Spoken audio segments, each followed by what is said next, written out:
Retornamos en esta mañana a nuestro estudio de la carta del apóstol Pablo a los Efesios. Si usted está aquí de repente por primera vez, bueno, le dejamos saber que estamos haciendo un estudio verso por verso de la carta del apóstol Pablo a los Efesios. Tuvimos un receso de 2 semanas y hoy estamos reiniciando con el capítulo 3. Empezamos con el capítulo 3 en esta mañana, haciendo un muy breve recuento. Durante los 2 primeros capítulos, el apóstol ha presentado grandes bendiciones que nosotros los creyentes tenemos por haber sido elegidos desde antes de la fundación del mundo, en una expresión de la absoluta soberanía de Dios. ¿Recuerda? Eso es parte de lo que vimos en el primer capítulo, la idea impresionante de que cada creyente en Cristo fue elegido desde antes que el mundo siquiera existiera. Desde antes de la fundación del mundo, el Señor ya nos tenía en su corazón. Es algo tan maravilloso.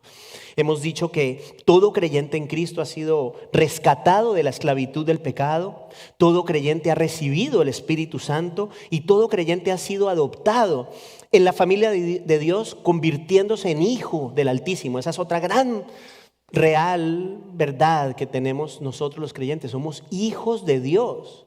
Hijos de Dios. Todos éramos cadáveres espirituales, ¿se acuerda? Estábamos muertos en nuestros delitos y pecados y hemos recibido aliento de vida espiritual de parte de Dios como resultado de su gracia, de su misericordia. Todo eso es parte de lo que hemos venido estudiando. En el pleno ejercicio de su soberanía, Dios determinó unir a los creyentes en un mismo cuerpo. ¿Recuerda? Que es el cuerpo de Cristo, que somos nosotros, la iglesia. En el capítulo 2 de esta carta, Pablo habla de cómo los judíos y los gentiles se convierten en un solo pueblo en Cristo. ¿Recuerda eso? Dice que a través de Cristo ya no hay ninguna separación, se ha roto toda enemistad y ahora somos hermanos y conciudadanos del reino de los cielos. O sea que hay una íntima unidad espiritual entre judíos y gentiles, una unidad ante los ojos de Dios, y este es un concepto que es ajeno completamente a aquellos individuos que vivieron en tiempos anteriores a la venida del Señor Jesús. Hoy nosotros lo podemos entender, pero esto en esa época era una idea absolutamente loca, imposible. Pensar que entre judíos y gentiles hubiese una unión espiritual era algo impensable realmente, era algo que no se podía concebir, entre otras palabras, entre otras razones, porque había una gran animadversión, un gran odio entre ambos grupos, y de eso hablamos en algún momento. Pero en Cristo todo eso se rompe y ahora hay unión espiritual. Y en esta mañana vamos a hablar justamente de lo que Pablo llama un misterio, el misterio. El misterio de Cristo es de hecho el nombre de el título de este mensaje. El misterio que Dios reveló al apóstol Pablo acerca de esto que estamos hablando, el hecho de que judíos y gentiles ya dejan de ser judíos y gentiles y nos convertimos o se convierten en un solo cuerpo en Cristo. El apóstol Pablo recibió ese misterio, pero no solo lo recibió, sino que lo enseñó y padeció por él. O sea que en esta mañana vamos a hablar de ese misterio. Vamos a ver 3 aspectos de dicho misterio. Vamos a hablar del encargo del misterio, de la esencia del misterio y del precio del misterio. 3 puntos principales que tocaremos en esta mañana. Nuestro pasaje lo encontramos en la carta del apóstol Pablo a los Efesios en el capítulo 3 y los versos 1 al 6. Efesios 3, versos 1 al 6, hermanos, como es nuestra costumbre, por favor vamos a ponernos de pie para leer la palabra de Dios. Perfecto, hermanos. Efesios 3, versos 1 al 6, dice el Señor: por esta causa yo, Pablo, prisionero de Cristo Jesús por amor de ustedes los gentiles, si en verdad han oído de la dispensación de la gracia de Dios que me fue dada para ustedes, que por revelación me fue dado a conocer el misterio, tal como antes les escribí brevemente.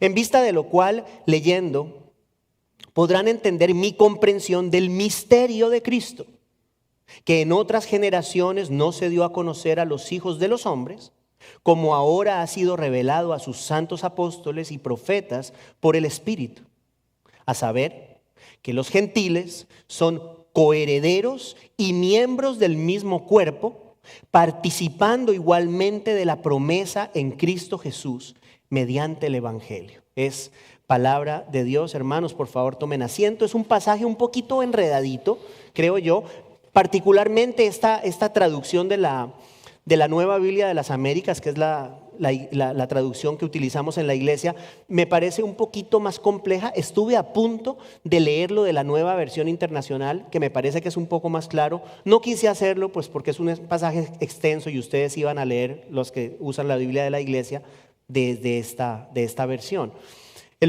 Habiendo dicho eso, es importante entender que parte de lo que hace que el pasaje sea un poquito complejo es que la mayoría del pasaje, de hecho, el pasaje va desde el verso 1 al verso 14. Hoy vamos a ir hasta el 6 solamente, la próxima semana llegaremos al 13, pero del verso 2 al verso 13 es un paréntesis. Es como que Pablo tiene una idea y empieza con una idea y de repente hace un alto presenta otra idea y luego retoma en el verso 14. Entonces eso lo hace un poquito más complejo. Pero al final del día, hermanos, Pablo lo que está haciendo en este pasaje es retomando la idea que ya había hablado en el capítulo anterior y que ya predicamos, de la unidad entre los judíos y los gentiles, la unidad espiritual entre los judíos y los gentiles por medio de Cristo. Si usted se da cuenta, en el primer verso, Pablo dice: por esta causa yo, Pablo, prisionero de Cristo Jesús, por amor de ustedes los gentiles. Deja eso ahí en el aire y luego hasta el verso 14 dice: es por esta causa, pues, doblo mis rodillas ante el Padre de nuestro Señor Jesucristo. ¿Sí? O sea que empieza en el verso 1, hace un paréntesis y luego entra al verso 14. Ese paréntesis, si no tenemos eso presente, puede hacer que el texto sea un poco confuso. ¿Qué está haciendo Pablo? Pablo quiere hacer una oración por los efesios, pero como les dije, inicia con la idea, luego presenta la información que quiere presentar, antes de orar, que lo que está haciendo es buscando asegurarse que los efesios comprendan mejor ese misterio de la unidad entre judíos y gentiles, para luego retomar y presentar una oración por la iglesia. Entonces, vamos a iniciar con el primero de los 3 aspectos del misterio del cual está hablando Pablo en este pasaje. Hoy vamos a hacer algo de hecho un poquito diferente. Probablemente notará que hoy no voy a ir en orden con los versos. De hecho, voy a empezar con los versos 2 al 4. Y el verso 1 lo vamos a dejar para el final y tiene su razón de ser. En los versos 2 al 4 vemos el encargo del misterio, el primer aspecto, el encargo del misterio. Dice Pablo: si en verdad han oído de la dispensación de la gracia de Dios que me fue dada para ustedes, que por revelación me fue dado a conocer el misterio, tal como antes les escribí brevemente, en vista de lo cual, leyendo, podrán entender mi comprensión del misterio de Cristo. En palabras entendibles, Pablo quiere resaltar que su mensaje no es invención propia, que las palabras que él está enseñando no provienen de él. No es una invención del apóstol, pero es una iniciativa divina que Pablo recibió directamente de Cristo. Esa es la idea. El Señor Jesús trajo al apóstol Pablo la revelación plena del Evangelio. De hecho, argumentamos hace varias semanas que la revelación de Dios ha venido de manera progresiva, poco a poco. ¿Sí? Dijimos hace semanas que el Nuevo Testamento trae a la luz plenas verdades contenidas en el Antiguo Testamento que allí no estaban tan claras, ¿sí? Estaban parcialmente reveladas. Pero es en el Evangelio de Cristo que Dios culmina ese proceso de revelar todas las cosas y dar a conocer a la gente, a la humanidad, lo que Él quiere que conozcamos. Lo que Él quiere que conozcamos. Todo lo que Dios quiere que usted y yo conozcamos está aquí. Usted preguntará, ¿pero eso es todo? La respuesta es no. La respuesta es no. Hay cosas que Dios no quiere que conozcamos. Deuteronomio 29 dice, las cosas secretas le pertenecen al Señor. Pero lo que Él quiere que entendamos y que conozcamos está aquí. Y esta revelación es revelación divina. Por eso le decimos la palabra de Dios. Y buena parte de esta palabra, por lo menos en el Nuevo Testamento, usted sabe, fue entregada al apóstol Pablo. Pablo fue uno de esos receptores humanos de dicha revelación directa.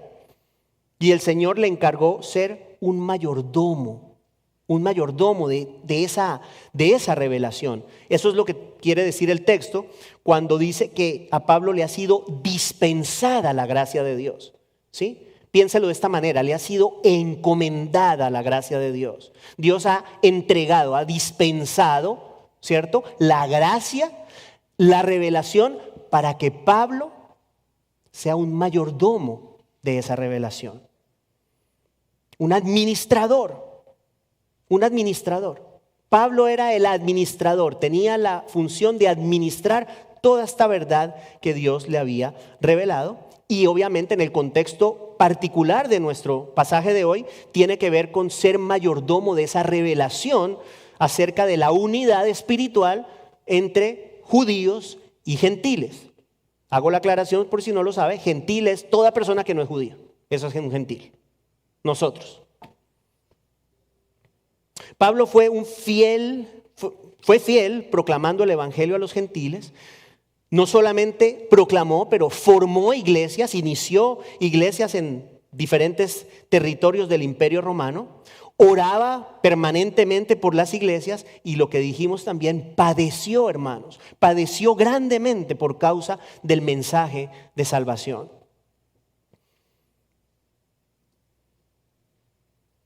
¿Qué será lo que motivó a Pablo a tanta fidelidad? Hermanos, mi convicción es que Pablo tenía una convicción profunda de la revelación recibida. Él sabía que la revelación que tenía había sido entregada por Dios. Y por eso él quería ser un mayordomo fiel de esta revelación, un siervo de Cristo que estuviese siempre dispuesto a cumplir con el encargo. La disposición de cumplir con el encargo que Dios le había dado. En este caso, repito, de proclamar a los gentiles las maravillas de su inclusión en el plan de redención. En Gálatas 1, Pablo habla del hecho de que la revelación recibida no es cosa suya, no es algo que él se inventó, pero que proviene directamente de Dios. Se lo leo, Gálatas capítulo 1, versos 11 y 12, dice: pues quiero que sepan, hermanos, que el evangelio que fue anunciado por mí no es según el hombre, pues ni lo recibí de hombre, ni me fue enseñado, sino que lo recibí por medio de una revelación de Jesucristo. Pablo está diciendo, estas cosas que yo escribo, estas cosas que yo enseño, yo no me las inventé. Yo las recibí directamente del Señor Jesucristo, es lo que está diciendo. Ningún hombre se las enseñó. Ningún hombre le enseñó las verdades eternas, pero Cristo se las reveló. En ese orden de ideas, hermanos, en el contexto de nuestro pasaje, el apóstol Pablo le aclara a los creyentes de Éfeso que ese misterio del cual él les ha venido hablando previamente y que está próximo a mencionar una vez más en los versos 5 y 6 de nuestro pasaje de hoy, es revelación divina, es revelación del Señor, es un mensaje de Dios y no invención humana. Cuando usted viene a esta iglesia, usted escucha el mensaje de Dios. No se le olvide eso, hermano. Usted está escuchando el mensaje de Dios, lo que Dios dice en su palabra. Hermanos, Pablo había recibido un conocimiento especial y un encargo especial. ¿Cuál era el encargo? una vez más, dar a conocer el misterio revelado, trabajar por implementarlo en la vida de los creyentes gentiles. Pero había también un conocimiento especial. ¿Cuál era el conocimiento? Pues la revelación misma, el misterio mismo.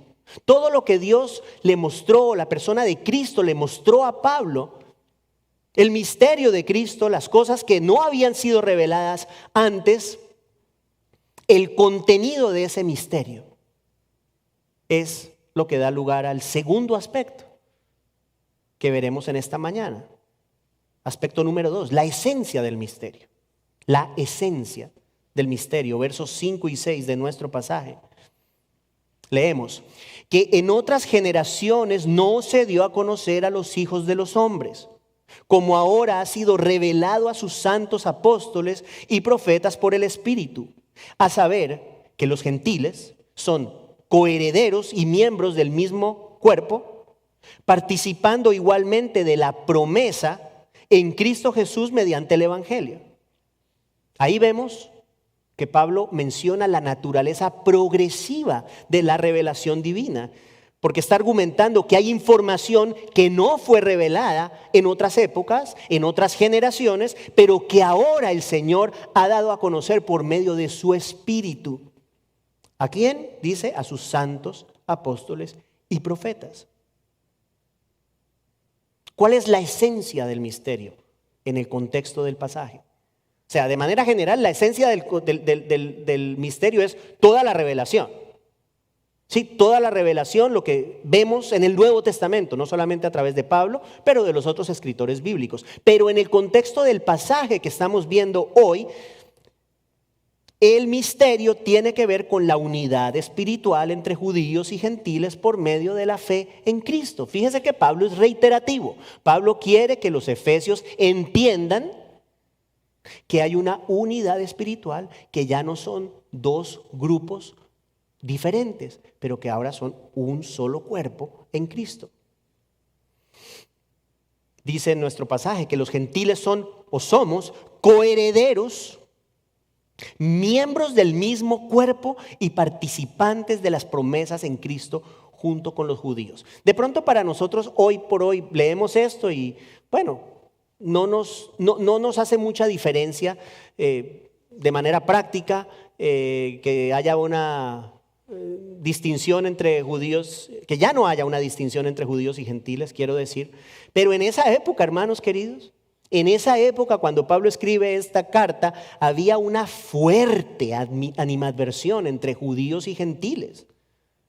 Ambos grupos se rechazaban y se rechazaban fuertemente, lo dijimos en alguna ocasión anterior. Los judíos ni siquiera se dignaban a entrar en la casa de un gentil. Eso de sentarse a comer con un gentil, olvídese de eso. Y los gentiles, por su parte, tampoco querían a los judíos. Los consideraban arrogantes, los consideraban gente que se creía más que ellos, y era cierto, ¿sí? O sea que, teniendo en cuenta eso,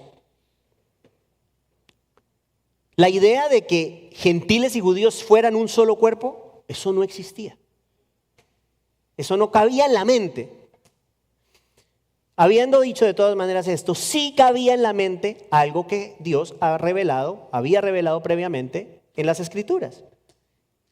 Sí, en las Escrituras se ve que la idea de que los gentiles serían receptores de las bendiciones de Dios no es ajena a lo que Dios dice. Esto está aquí desde antes. Por ejemplo, usted recordará, Jehová le había dicho a Abraham que en él serían benditas todas las naciones. Todas las naciones, está hablando judíos y gentiles, todas las naciones. O todas las familias de la tierra, según Génesis 12:3. En el Salmo 22, el salmista escribe que todas las familias de las naciones adorarán delante de Dios. Esto es Antiguo Testamento. Dios había hablado de estas cosas. Salmo 67, verso 7, leemos: Dios nos bendice para que le teman todos los términos de la tierra. Y en Isaías 2:3 el profeta afirma que un día, dice, vendrán muchos pueblos y dirán: Vengan, subamos al monte del Señor, a la casa del Dios de Jacob, para que nos enseñe acerca de sus caminos y andemos en sus sendas. Vendrán muchos pueblos. O sea que sí, en las escrituras del Antiguo Testamento, la idea de la inclusión de los gentiles dentro de las promesas de Dios está. No es que no existiera. Ahora bien, una cosa para los judíos era ver a los gentiles como un grupo diferente que Dios bendice, ¿sí? Un grupo distinto que Dios bendice y que es parte de los planes de Él. Pero otra muy diferente, y eso sí es completamente nuevo para ellos, pensar que los gentiles somos coherederos y miembros del mismo cuerpo. En esa época pensar eso era imposible. O sea que basado en la revelación del Antiguo Testamento, los judíos podían decir, los gentiles bendecidos por allá, bien de lejitos, y nosotros bendecidos por acá. O dicho de manera coloquial, el dicho usted lo conoce, juntos pero no, juntos pero no revueltos. Ambos bendecidos, sí, pero cada uno por su lado. Sin embargo, eso no es lo que Pablo escribe. Dios había determinado algo completamente diferente. La voluntad de Dios para judíos y gentiles es que en Cristo dejan de ser dos grupos separados para unirse en un solo cuerpo. Hay una unidad ahora, hay una intimidad espiritual que era impensable en tiempos del Nuevo Testamento. ¿Y cuál es ese cuerpo? La iglesia. La iglesia de Cristo. La iglesia de Cristo. En ese sentido, ya no hay judíos ni gentiles, ya no existen, espiritualmente hablando. O sea, yo ahorita dije, nosotros los gentiles, de hecho me equivoqué, porque ya no existen esa diferenciación entre judíos y gentiles si lo vemos de manera espiritual. Ya no hay distinción en Cristo, todos los hombres son igualmente aceptos delante de Dios, todos los hombres que creen en Cristo, quiero decir. La idea de que los miembros del pueblo escogido de Dios y los demás hombres pudieran formar una unidad espiritual era impensable, hermanos, impensable en tiempos del Antiguo Testamento. Repito, los judíos ni siquiera se sentaban a la mesa con un gentil. Pensar que sean un solo cuerpo, un solo ente espiritual, era algo absolutamente impensable. Por eso es que es un misterio, algo que no se había revelado. Esa es la definición de la palabra misterio en el contexto.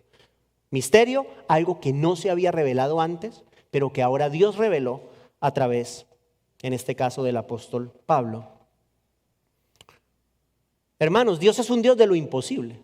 Dios hace lo imposible. Lo que es imposible lo torna realidad, y por su gracia, lo que parecía imposible, unir a estos dos grupos, bueno, el Señor lo hizo y ya no existe división espiritual, ninguna, como ya les dije, entre judíos y creyentes.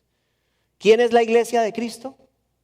Todas las personas creyentes de toda lengua y nación, no hay distinción. Siempre les he dicho, aquí hay gente prácticamente de toda Latinoamérica. Y sí, hay diferencias de cultura menores, pero las hay porque hay diferencias entre los diferentes países. Incluso hablamos distinto, hay palabras que a usted de pronto le parece una grosería y para mí suenan bonito. Pero al final del día, espiritualmente, somos uno. No hay diferencia ninguna. Ninguna. No hay ciudadanos de segunda clase en el reino de los cielos, hermanos. Eso lo hemos dicho permanentemente. Todos los creyentes en Cristo somos hijos de Dios. Es lo que la palabra de Dios enseña. Todo creyente en el Señor Jesucristo se convierte en hijo. Recuerde, deja de ser enemigo para pasar a ser hijo. Todos los creyentes somos coherederos de las promesas eternas y todos los creyentes somos miembros del mismo cuerpo que es la iglesia del Señor. Esta es una unidad espiritual inquebrantable, hermanos, entre Dios y los hombres de todas las naciones, que, repito, era un misterio en tiempos del Antiguo Testamento. Y hoy es nuestra realidad. Esa es su realidad y esa es mi realidad. Por eso le digo, si usted ha creído en Cristo, no importa de dónde usted venga, usted está íntimamente unido al Señor, usted es un miembro de su cuerpo. Si ha creído en Cristo. Dijimos anteriormente que al apóstol se le asignó administrar el misterio que le había sido revelado. Pablo estaba llamado a compartir ese misterio, ¿cierto? A compartir la revelación que el Señor le había dado a los gentiles. ¿Y qué pasó? Pues obviamente esa revelación tuvo mucha resistencia por parte de los judíos. Resistencia, escúcheme, que le significó gran sufrimiento al apóstol Pablo. Los padecimientos de Pablo por su fidelidad al llamado de anunciar este misterio que le había sido revelado constituyen el tercer y último aspecto que vamos a considerar en esta mañana. El aspecto número 3 es el precio del misterio. El precio del misterio, verso número 1 de nuestro pasaje. Por esta causa yo, Pablo, prisionero de Cristo Jesús por amor de ustedes los gentiles.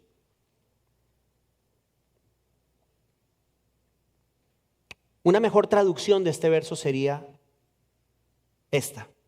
Por esta razón yo, Pablo, prisionero de Cristo Jesús, por causa de ustedes los gentiles. ¿Y por qué digo que es una mejor traducción? Porque la palabra amor no está en el idioma original allí.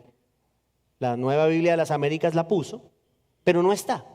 Es una mejor traducción que Pablo era prisionero de Cristo por causa de los gentiles. Hermanos, Pablo estaba preso por predicar el evangelio particularmente a los gentiles. El llamado de Dios de compartir ese misterio le costó caro a Pablo. Le costó caro a Pablo. Tuvo que pagar un alto precio.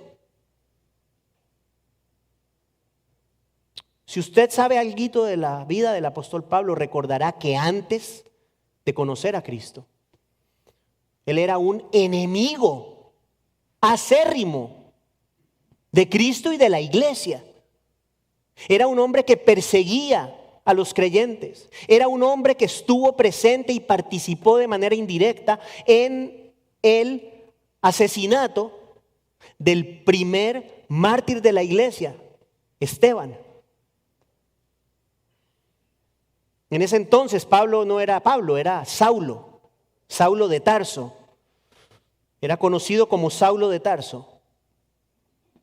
Y tras el incidente de Esteban, Pablo decide pedir permiso para ir a Damasco, la ciudad de Damasco en Siria, para perseguir a los cristianos que vivían allí. ¿Y qué le pasó? Bueno, durante ese viajecito, Cristo se le apareció.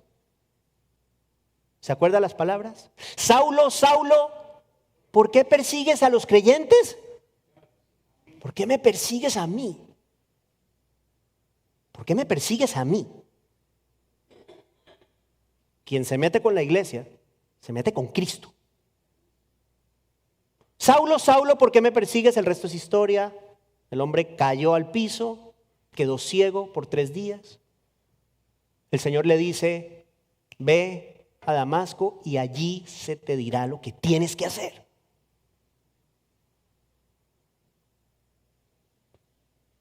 Hermanos, a partir de ese momento Pablo se convirtió en otro hombre.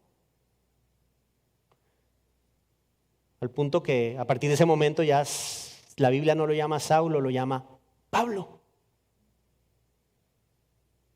El nombre griego. Saulo era el nombre hebreo, Pablo el nombre griego. Y este hombre que antes se había enorgullecido de ser un opositor a los creyentes, ahora se había convertido en el principal exponente de la fe que antes perseguía. Se los he dicho otras veces, hermanos, casi la mitad del Nuevo Testamento la escribió Pablo. Y digo casi porque el libro de Hebreos puede ser de Pablo, lo que pasa es que no tenemos certeza. Pero si el libro de Hebreos es de Pablo, de autoridad de Pablo, que no lo sabremos, pero es posible, entonces Pablo habría escrito 14 14 de los 27 libros del Nuevo Testamento. Por lo pronto son 13.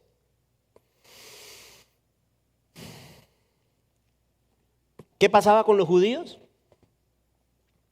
Ante los líderes religiosos judíos, Pablo ya no era su amigo, era su enemigo, su más prominente enemigo. Y ahora los líderes judíos, los líderes religiosos judíos querían matar a Pablo, querían acabarlo. Y de hecho en una ocasión, no sé si usted lo ha leído, en una ciudad llamada Listra, lo apedrearon de tal forma que lo arrastraron fuera de la ciudad pensando que estaba muerto.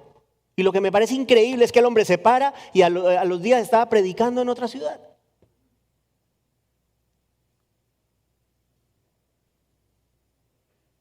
Hermanos, esta parte final del mensaje es importante que usted la atienda, porque yo creo que aprendemos mucho de la vida de Pablo. Nosotros estamos muy acostumbrados a pensar que en bendiciones, ¿no? En bendiciones, no estoy diciendo que no esté bien, no estoy diciendo que Dios no nos bendice, no estoy diciendo eso. Pero estamos muy acostumbrados a pensar en nuestra comodidad, en lo que nosotros queremos, en que nos vaya, entre comillas, bien. Hermanos, en términos humanos a Pablo no le fue bien, pero le fue muy bien. Escuche las palabras de Pablo en 2 de Corintios 11. Él presenta una lista de sus aflicciones, una lista que hemos leído en otras ocasiones aquí. Escuche esto. El hombre, a mi juicio, más influyente del cristianismo, el creyente más influyente, el creyente en Cristo más influyente, a mi juicio es Pablo. El hombre más usado por Dios es Pablo. ¿Quiere oír? ¿Quiere oír la vida? Dice, 5 veces he recibido de los judíos 39 azotes. 3 veces he sido golpeado con varas. 1 vez fui apedreado. 3 veces naufragué y he pasado una noche y un día en lo profundo.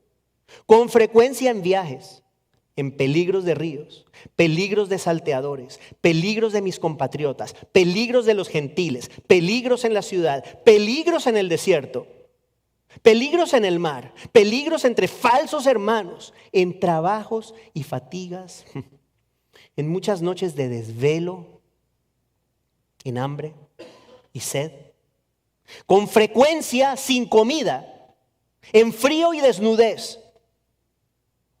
Y como si no fuera suficiente, verso 28, además de tales cosas externas, está sobre mí la presión cotidiana de la preocupación por todas las iglesias.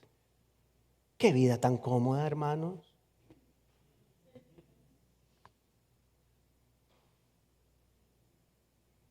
Resulta que unos 7 años después de que Pablo escribió esas palabras que acabo de leer, hombre, usted pudiera decir, bueno, gracias Señor, sí, sufrió mucho, pero ya está en el Radisson, ¿no? Ahí tomando sol en la piscina. No. Unos 7 años después de escribir esa lista, Pablo estaba en la cárcel. Se encontraba en Roma bajo arresto domiciliario escribiendo esta carta que estamos exponiendo. La carta a los Efesios. Pablo había sido arrestado en Jerusalén supuestamente por profanar el templo. Porque supuestamente habían dicho que había entrado a un gentil llamado Trófimo al templo, a un área donde solamente podían entrar judíos. Entonces lo apresaron, pero la razón real del odio no era esa. Era que lo detestaban los líderes judíos por la predicación del evangelio y por algo que ellos no podían aguantar. Que Pablo enseñara que los ritos del judaísmo ya no formaban parte o no formaban parte en la salvación. Para eso eso era herejía. ¿Qué hizo Pablo? Bueno, usted seguramente ha leído la historia, tuvo que tuvo varias audiencias y finalmente Pablo dice, no, yo me voy para Roma, yo apelo a César, apelo al emperador, quiero que él me escuche mi caso y decida. ¿Qué pasa? Mire lo bonito. Resulta que toma un barco y el barco se hunde, hermanos. El barco se hunde yendo para una prisión en Roma, el barco se hunde. Finalmente llega a Roma a bordo de otro barco. ¡Qué vida tan fácil! ¿Y qué dice en nuestro primer verso? Si lo puedes poner nuevamente, Jaime, un momentico, el primer verso. Fíjese que Pablo no dice, por esta causa yo, Pablo, prisionero de Roma. Escucha, hermano, póngame atención, que esto es importante.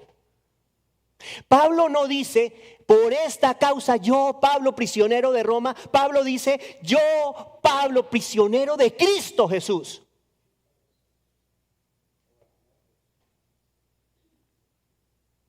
Hermanos, Pablo reconocía la soberanía de Cristo sobre su vida y sabía que su condición actual en prisión era parte del plan perfecto de Dios. Y esa lista larga de aflicciones también eran parte del plan perfecto de Dios. Todo es parte de la perfecta voluntad de Dios en la vida de Pablo y en la nuestra, incluyendo las aflicciones. Yo me pregunto, ¿cómo reaccionaría yo si a mí me hubiera pasado eso, hermanos? ¿Será que yo seguiría aquí parado proclamando a Cristo si me agarran a piedra saliendo de la iglesia? Espero que sí. Ojalá que sí.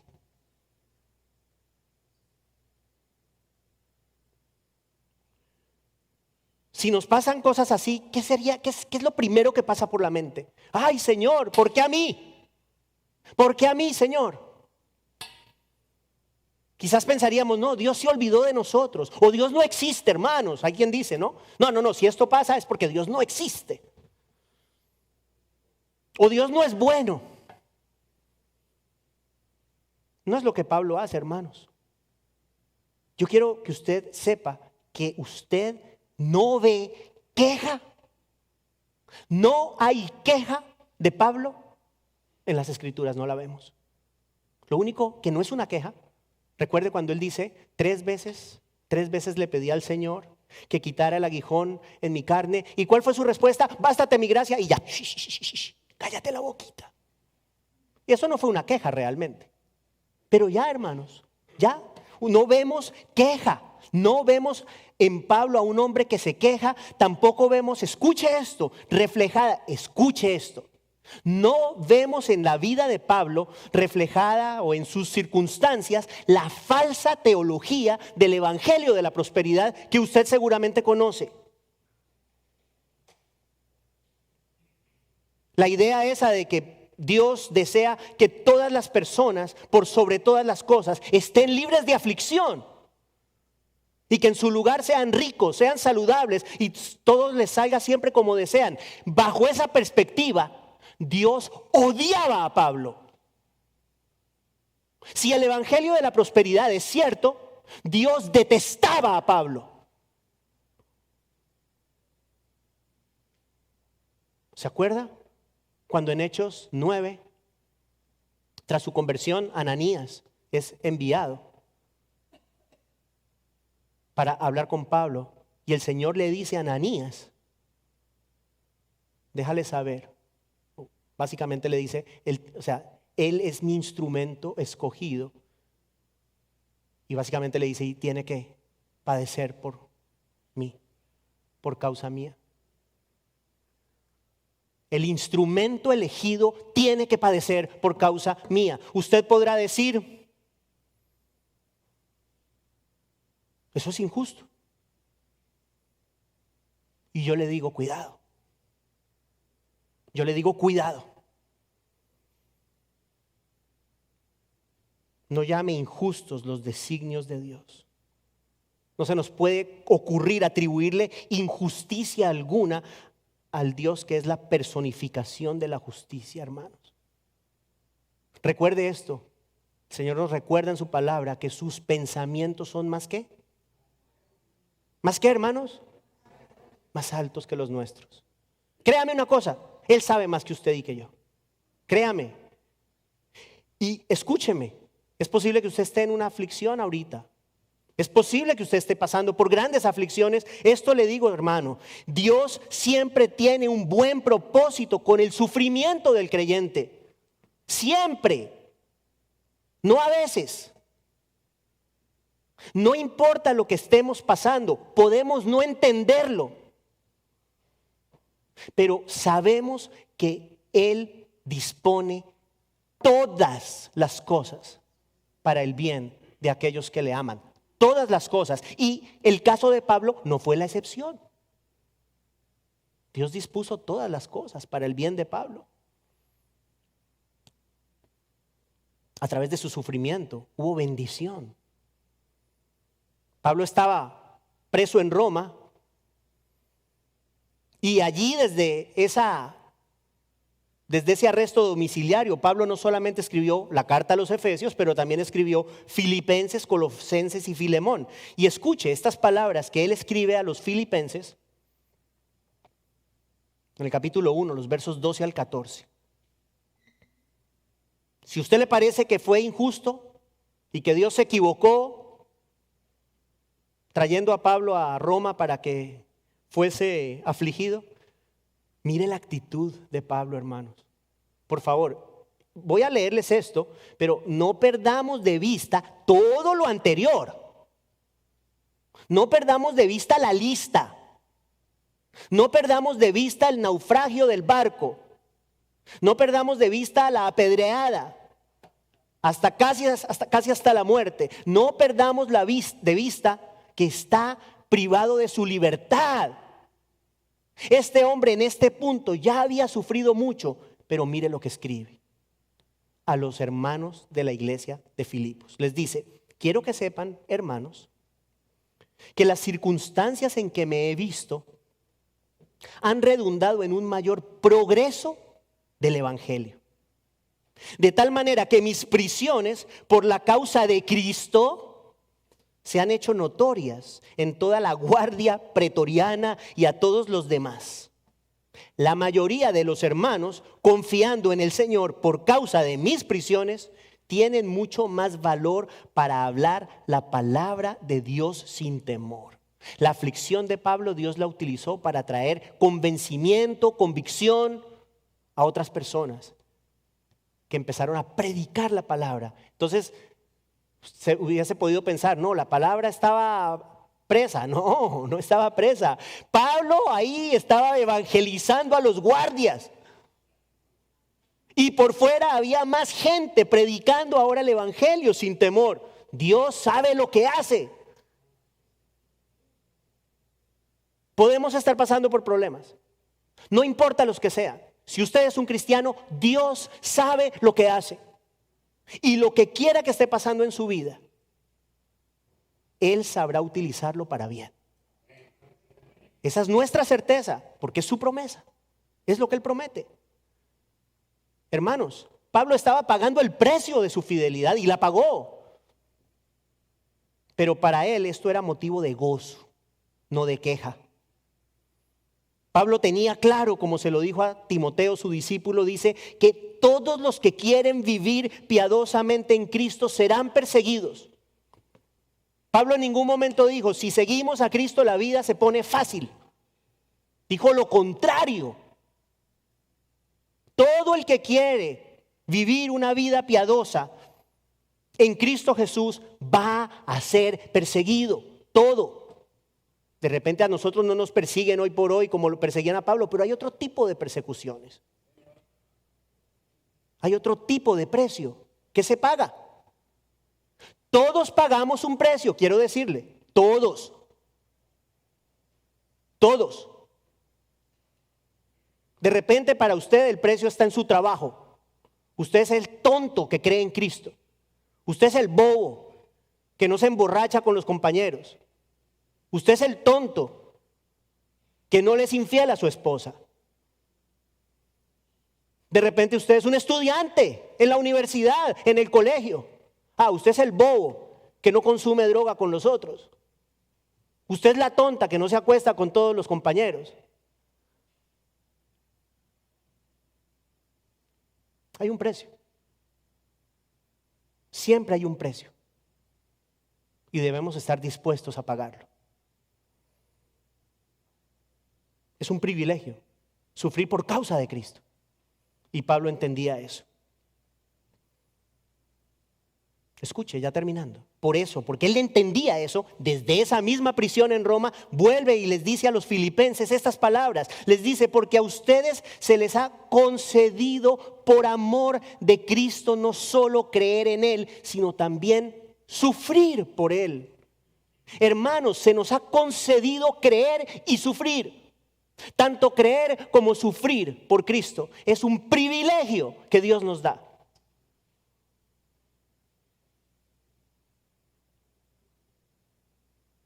Tras ese encarcelamiento, Pablo fue liberado y fue nuevamente arrestado, posiblemente unos 5 años después. Ahí ya no hay información bíblica con respecto a esta parte. En 2 de Timoteo, Pablo hace entender que las condiciones de ese segundo encarcelamiento son peores. Esas sí son malas, son severas, y le deja saber a Timoteo que su final está cerca. Pablo sabía que lo iban a matar. La Biblia no relata la muerte de Pablo, pero según la tradición fue decapitado hacia el año 67 bajo el emperador Nerón.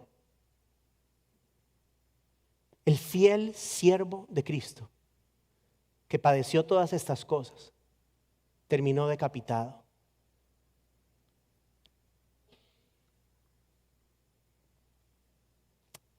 Qué bendición, ¿no? Bajo la perspectiva moderna, Pablo no era un hombre bendecido, hermanos. Pablo no era un hombre bendecido.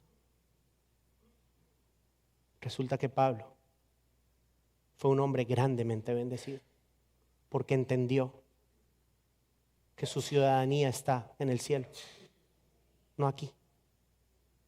Porque podía decir, para mí el vivir es Cristo y el morir es ganancia. Porque podía decir, me he acostumbrado, he aprendido a vivir con poco, con mucho. En riqueza, en pobreza, a padecer hambre, a estar saciado. Todo lo puedo en Cristo que me fortalece. Este hombre era rico, profundamente rico. Este hombre era un hombre grandemente bendecido, hermanos. Que Dios nos ayude a seguir el ejemplo de Pablo. Seguramente no tendremos ese tipo de aflicción, seguramente.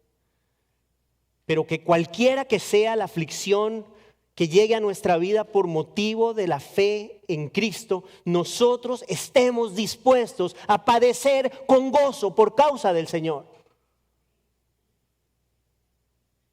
Así como Pablo, hermanos, regocijémonos en saber que el misterio de Cristo revela que ustedes y yo somos parte de un mismo cuerpo, el cuerpo de Cristo, que es su iglesia. Oremos. Damos gracias a ti, Señor, por esta tu palabra, por tu palabra santa, Señor, por el misterio de Cristo, por recibirnos en tu cuerpo, la iglesia, porque ya no hay distinciones, porque todos somos uno en Cristo, porque todos somos coherederos de las promesas eternas, porque todos hemos recibido la misma justicia perfecta de Cristo y porque todos somos santificados progresivamente en semejanza al Señor Jesús. Señor, mi petición en esta mañana es que tú nos ayudes a todos nosotros a tener una comprensión más profunda de todas estas bendiciones que tenemos en ti. Por favor, ayúdanos Ayúdanos a ver el valor del sacrificio de Cristo en nuestro favor. Ayúdanos a entender en nuestros corazones el valor de ser tus hijos. El valor de saber que ya no somos enemigos. El valor de saber que un día estaremos en tu presencia, Señor, eternamente. Y que mientras ese día llega tenemos una función que cumplir. Ayúdanos para que a través de las aflicciones que vengan a nuestra vida, nuestro carácter se conforme cada vez más según el carácter de Cristo. Ayúdanos para que podamos nosotros vivir vidas agradables a ti, vidas santas, vidas limpias, vidas que sean para tu gloria en Cristo Jesús. Amén.